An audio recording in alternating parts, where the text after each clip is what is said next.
Hello, in this video I want to show you how to remove back cover from Epson EF-100B.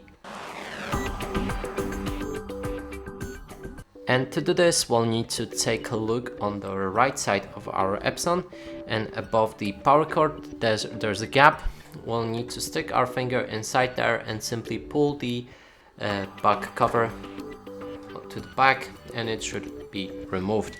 Now to place it back in, make sure to align this two plugs to the holes on the left and right side, and then use a bit of the force to place it in, just like that. And that's it for this video. Hope you like it. Please consider subscribing to our channel, leave a like and a comment below.